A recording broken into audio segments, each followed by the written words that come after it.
Selamat datang di Kota Medan. Di kota ini ada sebuah kawasan wisata ke beberapa negara hanya dengan mengunjungi Kota Medan saja. Nah, di Wihara Maitreya ini seolah-olah Anda sedang berada di negeri Tiongkok. Desain dan arsitekturnya sangat menarik bagi Anda yang suka selfie dan foto.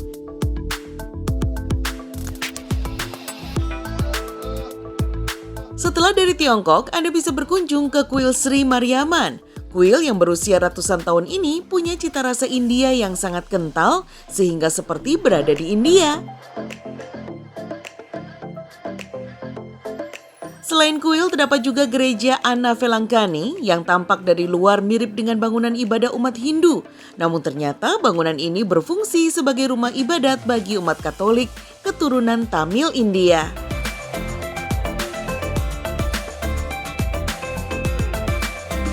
Sobat penyintas, satu lagi ikon kota Medan yang sangat populer yaitu Masjid Raya Al-Masyun.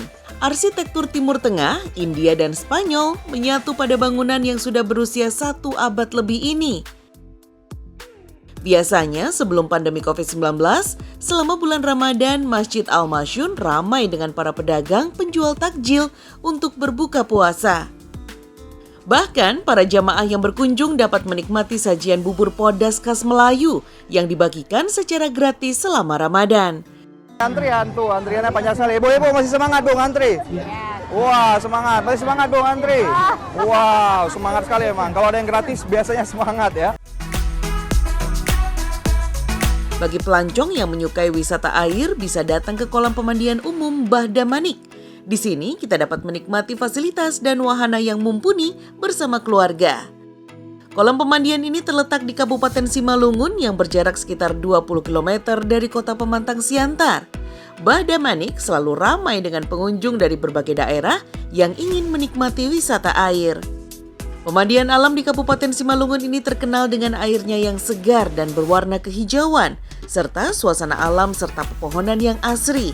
Dengan harga tiket hanya Rp3.000, pengunjung bebas menikmati kesejukan dari sumber mata air Bahdamanik. Air kolamnya hanya setinggi 1 meter.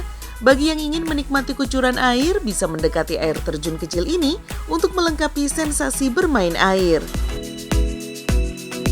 Sobat penyintas, bekerja merupakan kegiatan untuk memenuhi kebutuhan ekonomi. Namun dalam menjalankan kegiatan itu, sudah seharusnya tetap waspada akan potensi kecelakaan kerja. Seperti kasus kebakaran pabrik korek api gas yang terjadi di Binjai, Sumatera Utara ini. Menurut info yang kita terima, itu ledakan dari bagian belakang, Mbak. Baik, sudah ada informasi terkait penyebab ledakan ataupun yang kemudian menyebabkan kebakaran, Pak Yani? Untuk informasi itu mungkin kita menyerahkan sepenuhnya ke pihak kepolisian.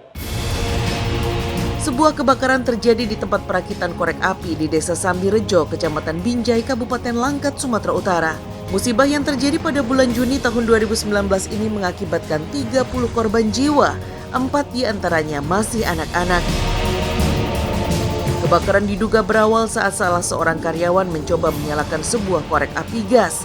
Namun korek api itu tiba-tiba meledak dan menyambar korek api yang lainnya. Karena posisi karyawan yang berada di belakang rumah, serta kondisi pintu dan jendela tidak dapat dibuka, membuat korban tidak bisa keluar menyelamatkan diri. 4 orang berhasil selamat dari kebakaran tragis itu. Salah satunya adalah Devi Novitasari. Ia menuturkan saat itu menyempatkan diri pulang ke rumah saat jam istirahat.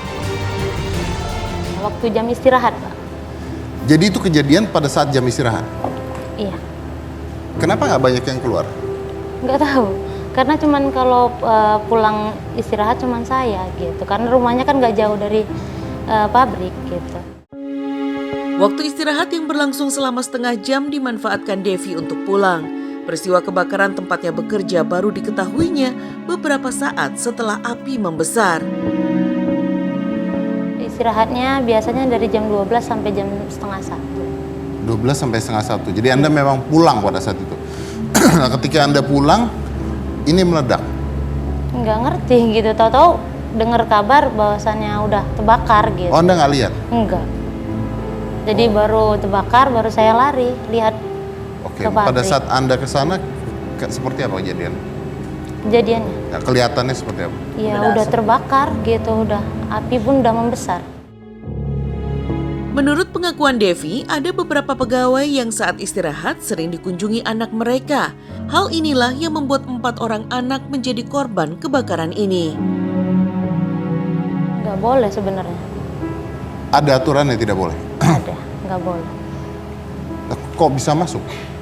Karena kan mereka jam istirahat nih, pingin ngeliat ibunya gitu. Nanti mereka keluar lagi. Gimana? Waktu jam istirahat kan, si anak-anak tadi kan ada yang sekolah. Jadi bisa jumpain ibunya gitu. Kebijakan dari perusahaan tidak memperbolehkan karyawan untuk membawa anak. Namun peraturan ini sering diabaikan oleh karyawan yang kebanyakan adalah seorang ibu. Enggak ya, sebenarnya nggak boleh. Udah diperingatin juga nggak boleh. Novita baru mengetahui ada beberapa rekannya yang selamat dari kejadian kebakaran itu. Dirinya sempat melihat 2 orang temannya di luar lokasi kebakaran. Waktu kejadian sekarang? udah kebakaran, baru nggak lama kemudian baru nampak mereka keluar juga gitu. Selama 7 tahun bekerja di perusahaan korek api gas itu, Devi menuturkan sering terjadi insiden kebakaran kecil. Bahkan dirinya pernah mengalami insiden kecil itu. Ya paling apinya agak membesar jadi kena di tangan, jadi jatuhkan ke lantai. Insiden korek api terbakar biasanya disebabkan ketika pemasangan nozzle yang kendur, sehingga gas keluar dan menyebabkan kebakaran. Mungkin pemasangan nozzle-nya kurang kencang gitu. Pemasangan apanya? Pemasangan nozzle-nya. Nozzle itu apa yang buat cekrek itunya gasnya? Yang untuk masukkan gasnya. Oh, gasnya nggak kuat. Jadi dia keluar. Iya. Kebakaran yang merenggut banyak korban jiwa dari sahabat Devi membuat ia mengalami depresi hingga mengalami keguguran. Ya gimana ya, depresi, kehilangan teman banyak banget. Ya. Pikiran. Karena sehari-hari saya bercanda dengan mereka. Tidak hanya Devi yang kehilangan rekan sesama pekerja di pabrik korek api ini. Kenyataan pahit harus diterima Rusmanto, seorang ayah yang istri dan kedua anaknya menjadi korban kebakaran. Rasa kehilangannya hanya bisa ditumpahkan dengan memeluk bantal dan guling milik anak dan istrinya. Hal ini dilakukan untuk mengusir kerinduan terhadap keluarganya. Tiap hari Mas tidur dengan memeluk bantal ini? Iya. Sampai sekarang? Sampai sekarang. Pernah dimimpin nggak, Mas? Sekali sama istri. Sama istri? Sama istri. Apa yang Cuman bentar dia jumpa. Bang, kalau bisa baca Al-Quran, dia bilang. baca Al-Quran? Nah, alhamdulillah saya bacakan apa yang saya bisa. Mudah-mudahan dia udah tenang di sana. Amin. Amin. Amin ya rabbal alamin. Setelah kejadian kebakaran itu, Rusmanto mengaku belum dapat lepas dari trauma akibat kehilangan anak dan istrinya. Artinya Bapak sekarang masih tinggal di sana atau udah bekerja lagi atau gimana? Masih di rumah, Pak.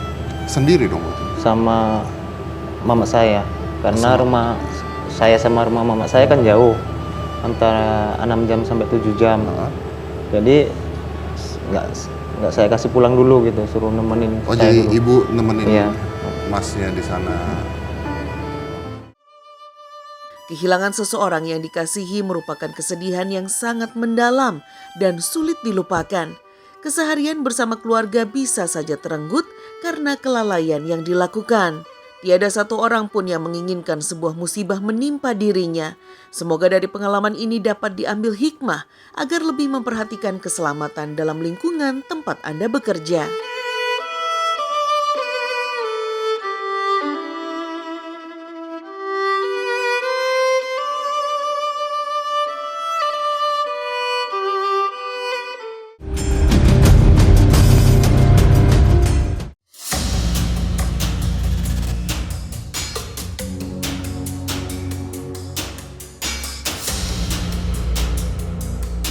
Sobat penyintas, bencana kebakaran saat ini sering terjadi di beberapa wilayah Jakarta. Lagi-lagi pengaruh arus pendek pada listrik diduga menjadi pemicu terjadinya kebakaran. Belum lama ini, 8 April 2021 terjadi kebakaran besar di Pasar Kambing Kebon Melati, Tanah Abang, Jakarta Pusat. Api yang berkobar hebat menghanguskan setidaknya 174 lapak pedagang dalam waktu singkat. 17 unit mobil damkar serta petugas dinas pemadam kebakaran diturunkan untuk penaklukan si jago merah. Kejadian ini kontan membuat para pedagang pasar kambing kocar-kacir. Mereka terpaksa mengevakuasi ratusan hewan ternak yang akan dijual ke tempat yang lebih aman. Lilis Mariani adalah salah satu korban selamat dan sekaligus pemilik kios yang terbakar. Saat itu, ia sudah menutup warungnya pada pukul 4:30 sore dan pulang ke rumah. Namun baru saja sampai di rumah, ia dikagetkan dengan suara warga yang berteriak kebakaran. Dirinya pun bergegas keluar dan terkejut melihat api sudah sampai di atap kios miliknya. Jam 4:30 itu saya pulang, tahu-tahu itu apinya itu udah di atas pasar itu lapak saya gitu. Lah ada kumpalan itu, apinya itu kebakaran itu dari atas dulu. Wanita yang kesehariannya berdagang buah dan makanan siap saji ini lari menuju lapak tempatnya mencari nafkah. Lilis berusaha mengamankan sejumlah uang hasil dagangan agar tidak ikut terbakar. Ibu saya teriak-teriak, Yani gitu. Saya teriak-teriak suruh ngambilin duit. Ambilin duit. Saya bilang gitu. Langsung saya pakai baju, saya lari ke bawah sambil nangis. Lilis mengungkap semenjak pandemi dagangan buahnya sepi dari pembeli. Pantang berputus asa, ia kembali bangkit dan membuka usaha makanan siap saji. Namun keberuntungan belum berpihak kepadanya. Usaha warung nasi yang baru ia buka setengah tahun itu pun hangus dilalap api. Total 4 kios miliknya kini habis dilalap si jago merah. Lilis sangat terpukul dan tidak percaya usaha yang ia rintis selagi masih remaja seketika hangus dalam hitungan menit. Jualan buah, habis itu langganan udah pada pandemi kan, udah pada tutup, nggak ada catering, terus saya tutup jualan buah, terus jualan nasi, saya jualan nasi, baru setengah tahun saya jualan nasi. Lilis beruntung bisa selamat dari kebakaran yang menghanguskan 4 kios tempat berdagangnya itu. Ia bersyukur kebakaran itu tidak merenggut nyawanya dan hanya menghabiskan barang dagangannya saja. Semangat untuk berusaha tetap membara dalam dirinya. Lilis Mariani berharap segera mendapatkan bantuan pihak terkait agar bisa berdagang untuk memenuhi kebutuhan ekonomi sehari-harinya. Mudah-mudahan dapat ganti, dapat bantuan, bisa dibangun lagi, nggak ngeluarin biaya gitu, kasih penampungan lagi. Jadi kita yang orang kecil bisa kerja lagi, bisa dagang lagi.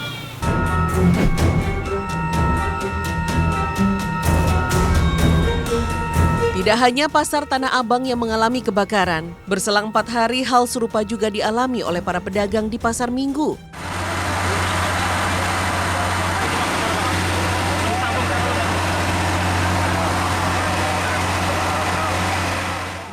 Pasar populer dan terbesar di Jakarta ini mengalami kebakaran pada hari Senin 12 April 2021. Kebakaran yang terjadi pada jam 6 sore itu membuat para pedagang terpukul, mengingat saat itu baru saja memasuki bulan suci Ramadan. Kebakaran diduga berawal dari korsletnya aliran listrik yang berasal dari basement Blok C yang memiliki 5 lantai. Seperti yang dialami oleh Irma, seorang pedagang sayuran yang kios miliknya ikut ludes terbakar. Irma menuturkan saat itu dirinya dan pedagang lain sedang bersiap untuk menutup kios. Tiba-tiba terdengar teriakan kebakaran dari lantai bawah. Betapa terkejutnya Irma, ternyata kepulan asap dan kobaran api sudah sangat besar. Waktu itu kan udah pada nutup ya, cuma kan emang kalau di Blok C yang di sayur itu belum pada nutup. Kita udah mau beres-beres tuh, tahu-tahu kan ya ada orang teriak kebakaran gitu kan. Terus kitanya pada keluar liatin. Awalnya Irma menganggap kebakaran di bagian basement tidak akan naik ke lantai tempatnya berjualan. Namun melihat kobaran api yang semakin tidak terkendali, membuat Irma dengan cepat mengamankan barang berharga miliknya. Tadinya sih kirain cuma kebakaran nggak gede ya, jadi kita lihat dulu lah keluar gitu. Nggak taunya ternyata emang asapnya udah tinggi, udah hitam. Kita langsung pada lari balik lagi ke dalam, ngambil apa yang bisa diselamatin lah. Kayak saya ambil tas, ambil handphone tuh langsung lari keluar. Irma berhasil menyelamatkan diri dengan melewati tangga dari depan. Ia mengungkap ada sekitar 200 pedagang sayuran di lantai yang ia tempati dan ratusan pedagang lainnya berada di bagian basement. Kalau yang tukang sayur sendiri kira-kira 200-an ada. Belum lagi yang di basement ini kan penuh juga pedagang. Pada saat kejadian berlangsung, Irma sempat memikirkan keadaan neneknya yang tertinggal di atas. Namun ia tidak dapat berbuat banyak untuk menolong dan hanya bisa pasrah. Mikirin ini ya, masih ada nggak gitu teman-temannya di atas gitu. Apalagi waktu itu kan ada nenek saya ya, ternyata saya lari ke depan, nenek saya lari ke belakang tuh. Akhirnya dia nggak mikirin apa-apa, nyari aja dulu tuh keluarga saya. Ketemulah di sini. Kalau dagangan mah udah pasrah aja waktu itu mah. Udah nggak kepikiran dagangan lagi, orang lihat api kayak gitu. Akibat bencana kebakaran ini, kerugian yang diderita Irma ditaksir mencapai hingga puluhan juta rupiah. Terlebih kios tempatnya berdagang baru saja menerima stok untuk bulan puasa. Lumayan ya, orang kita mau puasa kan habis ngisi semuanya, habis ngisi dagangan tuh. Kira-kira ya banyak lah, belum bisa dihitung. Kita ngisi gula merah aja waktu itu masuk 250 kilo.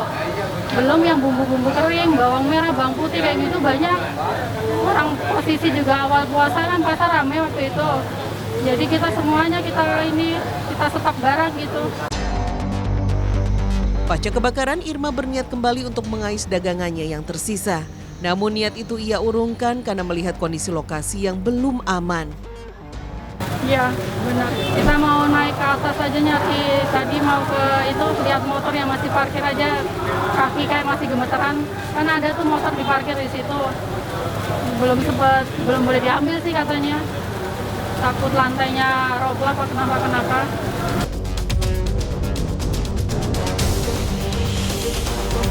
Hal serupa juga dialami oleh Widodo, pedagang kopi di Pasar Impres ini.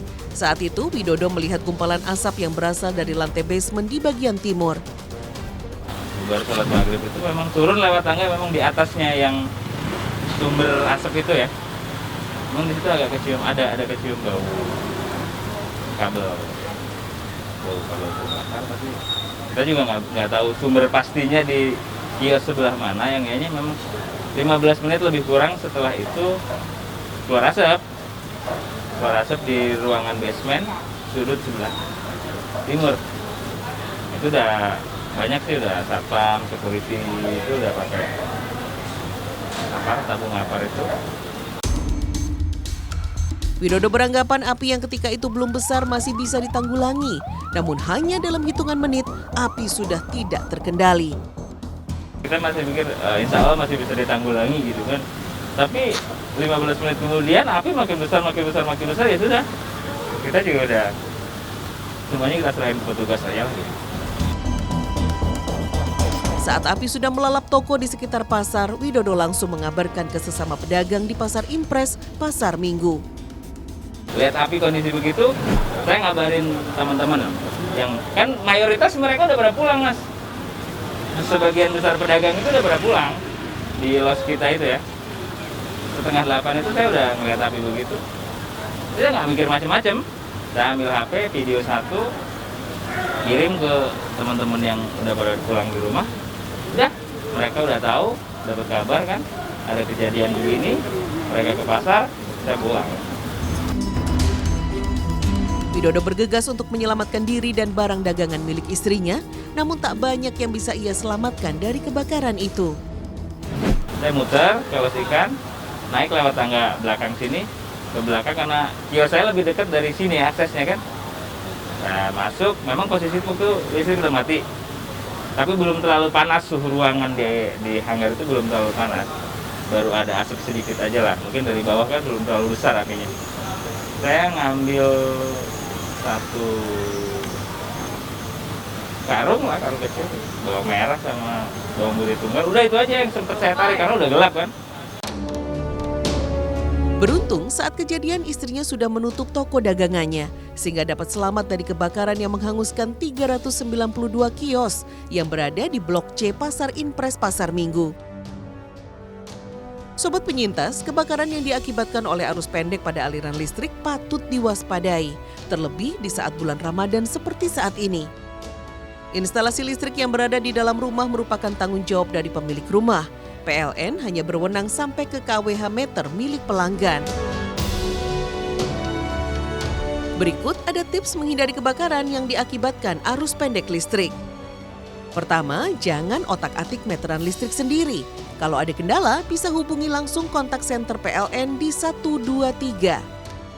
Kedua, cek instalasi arus listrik maksimal 10 tahun sekali. Selalu pastikan tidak ada kabel listrik yang rusak atau digigit tikus. Jika terdapat kerusakan, serahkan kepada instalatir yang paham instalasi listrik di rumah. Ketiga, cek steker di rumah Anda. Kalau terdapat kehitaman di sekitarnya, sebaiknya segera diganti.